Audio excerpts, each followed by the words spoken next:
ಭುಜಗಶಯನ ಶ್ರೀಹರಿಯ ಮಾಸ್ಟರ್ ಆಡಿದ್ರು. ಭುಜಗಶಯನ ಶ್ರೀಹರಿಯೇ ಏನು ಹೇಳಿ? ಭುಜಗ ಅಂದರೆ ನಾವು ಬೇಕಾದಷ್ಟಿದೆ. ಅರ್ಥವಿಲ್ಲದ ಹೋದು ವ್ಯರ್ಥವೇ ಸರಿ ಸರ್ವಜ್ಞ. ಅರ್ಥವಿಲ್ಲದಿರ್ತಕ್ಕಂಥದ್ದ ನಾವು ಓದಿ ನಾವು ಹಾಡಿ ಏನು ಪ್ರಯೋಜನ ಇಲ್ಲ. ಭುಜಗ ಅಂದರೆ ಉರಗ ಭುಜಗ. ಆ ಸರ್ಪಕ್ಕೆ ಭುಜಗ ಅಂತ ಒಂದು ಹೆಸರು ಹೇಳ್ತಾರೆ. ಭುಜಗ ಅಂದ್ರೂ ಅವನೇ. ಅಂತಹ ಸರ್ಪಶಯನನಾದ ಶ್ರೀಹರಿಯನ್ನ, ಆ ಲಕ್ಷ್ಮೀಪತಿಯನ್ನ, ಆ ವೈಕುಂಠ ವಾಸನನ್ನ, ಆ ಪಾಲ್ಗಡಲ ಶಯನನನ್ನ ಅನನ್ಯ ಭಕ್ತಿಯಿಂದ ರಾಜರಾಣಿರಿಬ್ಬರು ಕಣ್ಮುಚ್ಚಿ ಪ್ರಾರ್ಥನೆ ಮಾಡುತ್ತಾ ಇದ್ದಾರೆ. ದೇವದೇವ, ಬೇಗ ಪ್ರತ್ಯಕ್ಷನಾಗು, ಆ ಶನಿ ಕೊಡ್ತಕ್ಕಂಥ ಕಾಟವನ್ನು ಹೋಗಲಾಡಿಸು, ನಮ್ಮನ್ನು ಉದ್ಧಾರ ಮಾಡು ಎಂಬುದಾಗಿ ಅಡಿಗಡಿ ಆ ಭಗವಂತನ ಪ್ರಾರ್ಥನೆ ಮಾಡುತ್ತಾ ಇದ್ದಾರೆ.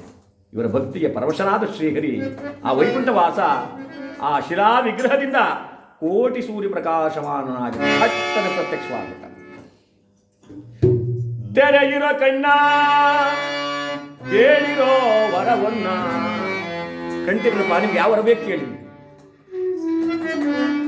ಕಣ್ಬಿಟ್ಟು ನೋಡಿದ ರಾಜರಾಣಿರಿಬ್ಬರು ಸಂತೋಷ ಭರಿತರಾದ. ದೇವ, ಹೇ ಪರಮಾತ್ಮ, ಬಂದಿಯ ನನ್ನಪ್ಪ, ನಮ್ಮ ಜನ್ಮ ಸಾರ್ಥಕವಾಯಿತು.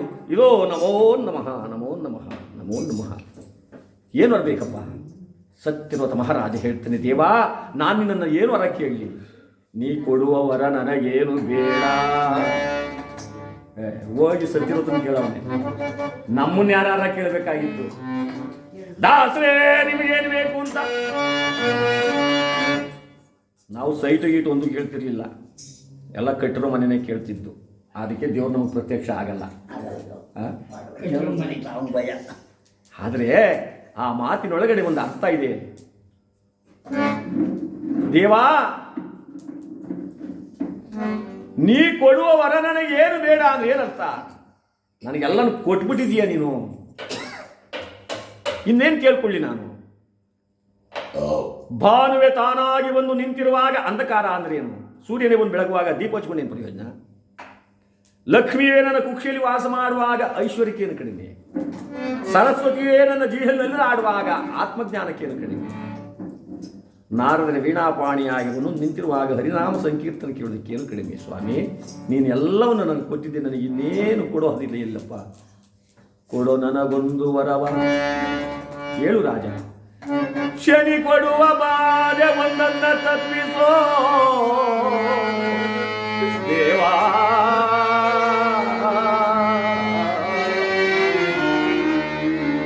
ಆ ಶನಿ ಕೊಡ್ತಕ್ಕಂಥ ಕಾಟ ಒಂದನ್ನು ತಪ್ಪಿಸ್ಕೊಳಪ್ಪ, ನನಗೆ ಅಷ್ಟೇ ಸಾಕಿ, ಇನ್ನೇನು ಬೇಡ.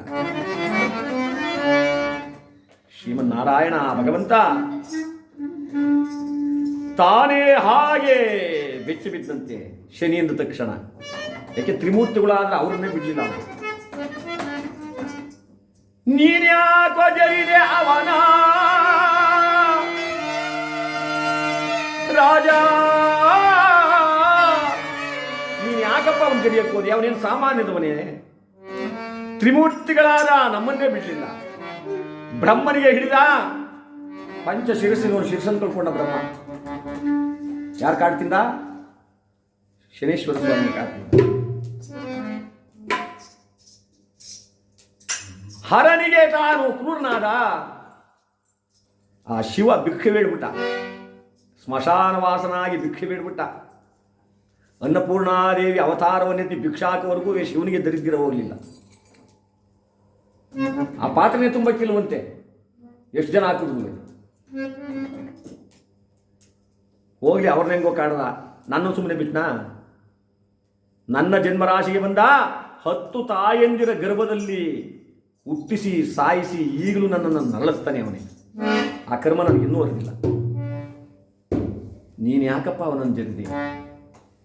ಹಾಡಿ ಮಾಡದೆ ಬಿಡುವನಲ್ಲ ನೀನೀ ಪಟ್ಟಣದಲ್ಲಿದ್ದರೆ ನಿನಗೆ ಮರ್ಯಾದೆಯೂ ಇಲ್ಲ.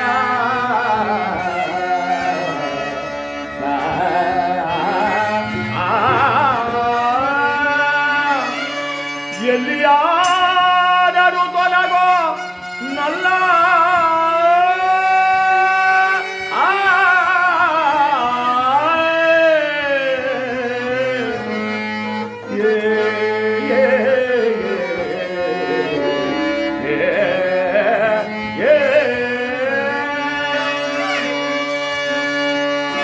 ಮಹಾರಾಜ, ಅವನ ಆರ್ಡರ್ನಲ್ಲಿ ಮಾಡೇ ತೀರಾನು. ನೀನೀ ಪಟ್ಟಣದಲ್ಲಿ ಇದ್ದರೆ ನಿನಗೆ ಮರ್ಯಾದೆನೂ ಕೂಡ ಉಳಿಯಲ್ಲ. ನೀನು ಘನತೆಯನ್ನ, ಗೌರವವನ್ನ, ಮರ್ಯಾದೆಯನ್ನು ಕಾಪಾಡ್ಕೋಬೇಕು ಅಂತ ಇಷ್ಟ ಇದ್ರೆ ಈ ದಿನವೇ ನಿನ್ನ ಹೆಂಡತಿಯನ್ನು ಕರೆದುಕೊಂಡು ಎಲ್ಲಿಯಾದರೂ ದೂರದ ದೇಶಕ್ಕೆ ಕಾಣದಂತ ಊರಿಗೆ ನೀನು ಹೊರಟೋಗಪ್ಪ. ನಾನು ಕೂಡ ನಿನ್ನನ್ನು ಕಾಪಾಡಕ್ಕಾಗಲ್ಲ. ನೋಡಿ, ಮನೆ ದೇವರು ಕೂಡ ಪರಮಾತ್ಮ ಕ್ರೂರನಾದಾಗ ತಾನು ಒಪ್ಕೊಳ್ಳಲ್ಲ. ನಾನು ಕೈ ಬಿಟ್ಟೆ ಎಂದ ನಾರಾಯಣ, ನಾನು ಕೈ ಬಿಟ್ಟೆ ಹಚ್ಚ ಮಾಯ.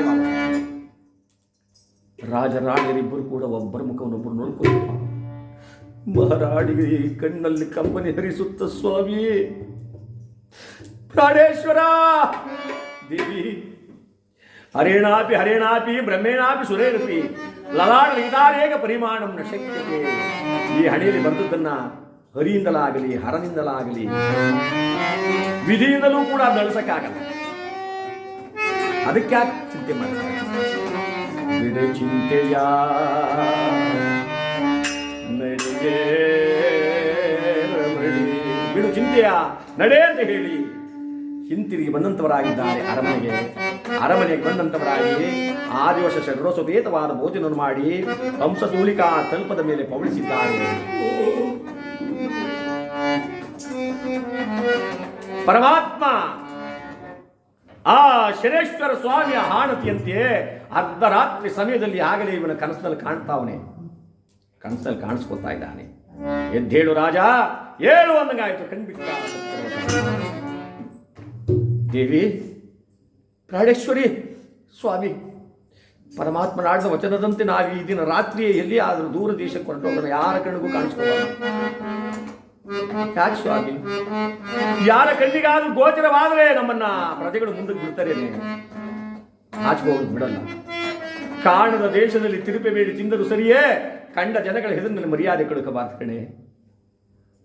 ಹಿರಿಯರು ಒಂದು ಮಾತು ಹೇಳ್ತಾರೆ, ಮೆರೆದ ಊರಲ್ಲಿ ತಿರಿಯಬೇಡ, ತಿರಿದ ಊರಲ್ಲಿ ಮೆರೆಯಬೇಡ. ಎಷ್ಟು ಸತ್ಯವಾದ ಮಾತು. ಮೆರೆದೂರಲ್ಲಿ ತಿರಿಬೇಡ, ತಿರಿದೂರಲ್ಲಿ ಮೆರಿಬೇಡ ಎಂಬುದಾಗಿ ಹೇಳಿ ಮಹಾರಾಜ, ನಾನು ಕುದುರೆ ಲಾಯಕ್ಕೆ ಹೋಗಿ ಒಂದು ಅಶ್ವ ಹಿಡಿದು ಬರ್ತೀನಿ ನಮ್ಮ ಪ್ರಯಾಣಕ್ಕೆ, ನೀನು ಸ್ವಲ್ಪ ಕಷ್ಟ ಕಾಲಕ್ಕೆ ಬೇಕಾಗುತ್ತೆ, ಆಭರಣವನ್ನು ಗಂಟಿಟ್ಟಕ್ಕೋ ಅಂತ ಹೇಳಿ ಕುದುರೆ ಲಾಯದ ಕಡೆ ಬರ್ತಾ ಇದ್ದಾನೆ. ಈ ಕಡೆ ಪರಮಾತ್ಮ ಕದ್ದು ಹೋಗಲು ಕಳ್ಳರಾಜನು ದುರ್ಗ ಬಿಡಿಯಲು ನಾಯಗಿರಿಗಲೇ, ದುರ್ಗವನಾನು ನಿರ್ಮಿಸಿದೇಗ, ದುರ್ಗವನಾನು ನಿರ್ಮಿಸಿದೆ, ಕಡೆಯ ಗಂಬಗೆ ಕಟ್ಟುರನ, ಕಡೆಯ ಗಂಬಗೆ ಕಟ್ಟುರನ, ಕಡೆಯ ಗಂಬಗೆ ಕಟ್ಟುರನ, ಕಟ್ಟುರನ ಕಟ್ಟುರನ. ಪಾಪಿಯಾದ ಸತ್ಯರ್ವತ ಅಶ್ವನ ಹಿಡಿದುಕೊಂಡು ಹೋಗೋದಕ್ಕೆ ತಾನು ಬರ್ತಾ ಇದ್ದಾನೆ.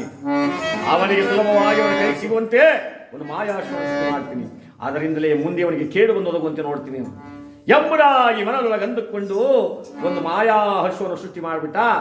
100 ಕುದುರೆಗಳಿರ್ತಕ್ಕಂಥ ಕುದುರೆ ಲಾಯದಲ್ಲಿ ಒಂದು ಕಡೆಯ ಕಂಬಕ್ಕೆ ಅದನ್ನು ಕಟ್ಟಾಕ್ಬಿಟ್ಟ, ತಟ್ಟ ಮಾಯವಾಗ್ಬಿಟ್ಟ. ಮಹಾರಾಜ ಸತ್ಯರ್ವತ 100 ಕುದುರೆಗಳಿರ್ತಕ್ಕಂಥ ಕುದುರೆ ಲಾಯದಲ್ಲಿ ಎಲ್ಲ ಅಶ್ವವನ್ನು ನೋಡ್ಕೊಂಡ್ಬರ್ತಾನೆ. ಯಾವುದೋ ಅವನ ಕಣ್ಣಿಗೆ ಬೇಡ ಅನ್ನಿಸ್ತಾ ಇದೆ. ಬಡ ಅದು ನಿಡ್ಕೋತೀರೇನೋ? ಯಾವ್ದ?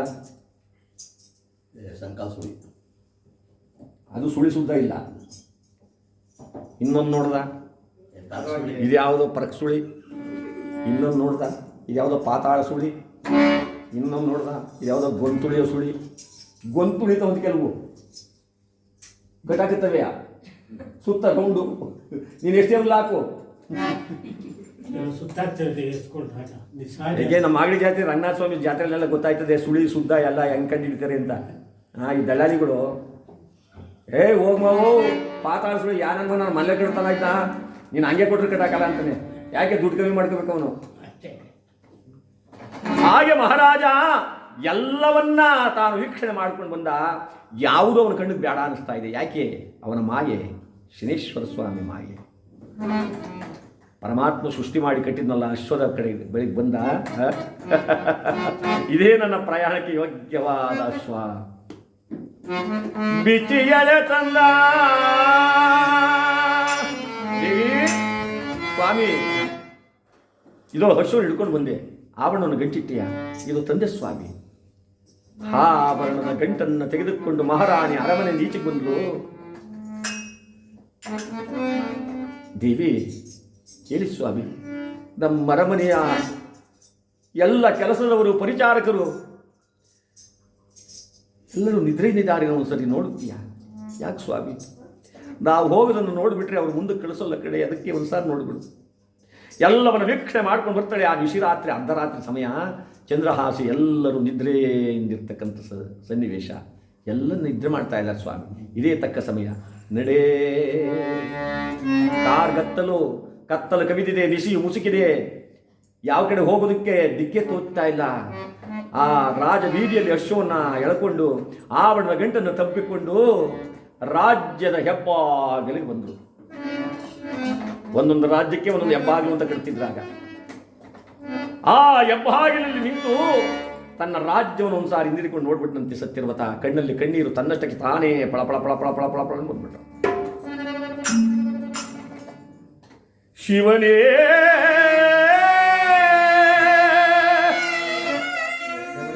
ಶಂಕರನೇ ಕೊರೆದು ಹೋಗುತ್ತೀನೋ ಈ ರಾಜ್ಯವ,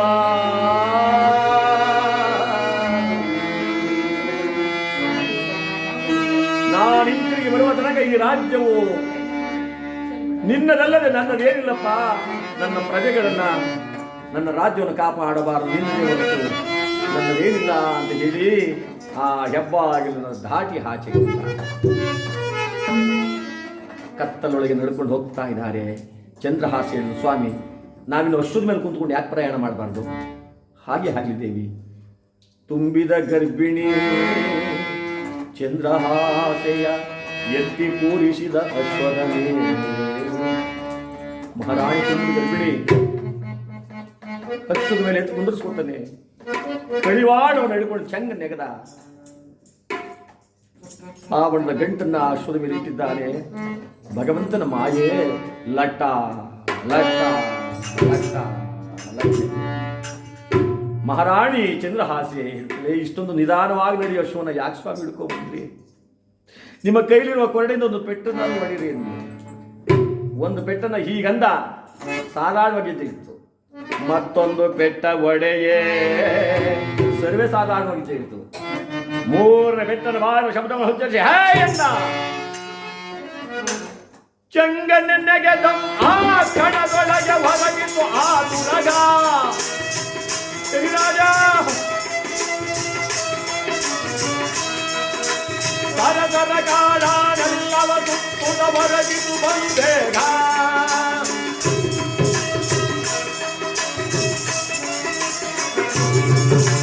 ಗೆಲಿಯ ಮಹಿಮೆಯನ್ನು ಗೆಲಿಯದ ನನಗೋ ಬೆಳೆವರ ಈ ಜಗದೊಳಗೆ.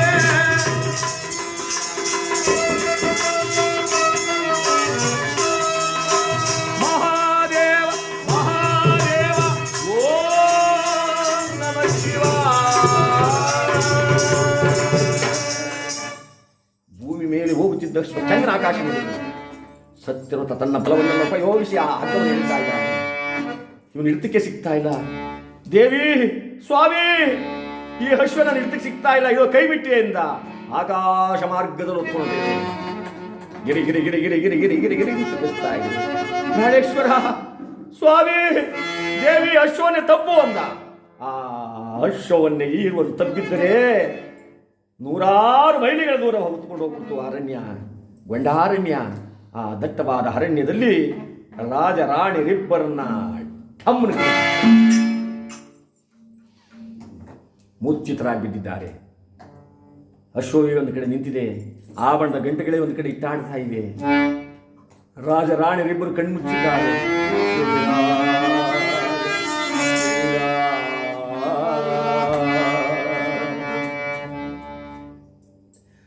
ನಿನ್ನ ನೆನೆದ ಜೀವನ ಆಯಿತಲ್ಲ ಪಾವನ. ನಿನ್ನ ನೆನೆದ ಜೀವನ ಆಯಿತಲ್ಲ ಪಾವನ. ನಂಬಿಕೋದಿದೆ ಶನಿದೇವ ಬಂದು ನೀಡಿದೆ ಭಾಗ್ಯವ. ನಂಬಿಕೋದಿದೆ ಶನಿದೇವ ಬಂದು ನೀಡಿದೆ ಭಾಗ್ಯವ. ನಿನ್ನ ನೆನೆದ ಜೀವನ ಅಂತಲ್ಲ ಪಾವನ.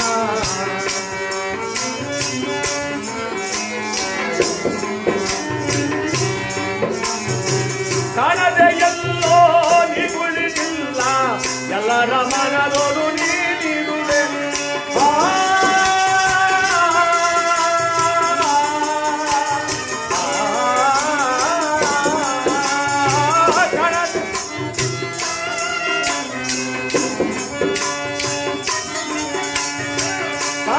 ಎಲ್ಲೋ ನಿಗುಳಿದಿಲ್ಲ, ಎಲ್ಲರ ಮನದೋಡು ತುಂಬಿರುವೆ. ಬಾಳಿಗೊಡೆಯ ಭಾಗ್ಯಕ್ಕೆ ಒಡೆಯ, ಬಾಳಿಗೊಡೆಯ ಭಾಗ್ಯಕ್ಕೆ ಒಡೆಯ. ನೀನೆ ತಾನೇ ದೇವ, ನೀನೆ ತಾನೇ ಮಹಾದೇವ.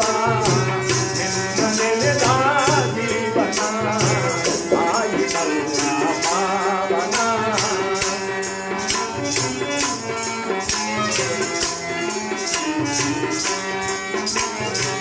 ತಂದೆಯು ನೀನೇ ತಾಯಿಯು ನೀನೇ ಸಕಲ ಬಂತು ಬಳಗ ನೀನೆ.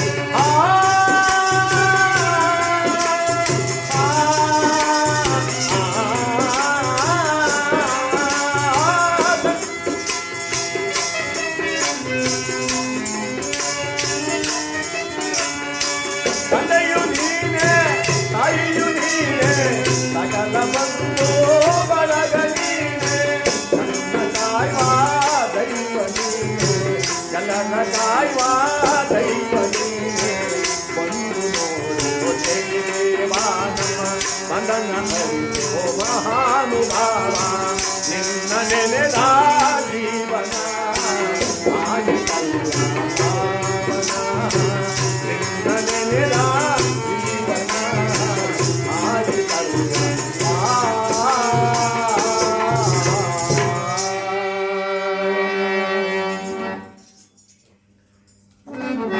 ಶ್ರೀಮದ್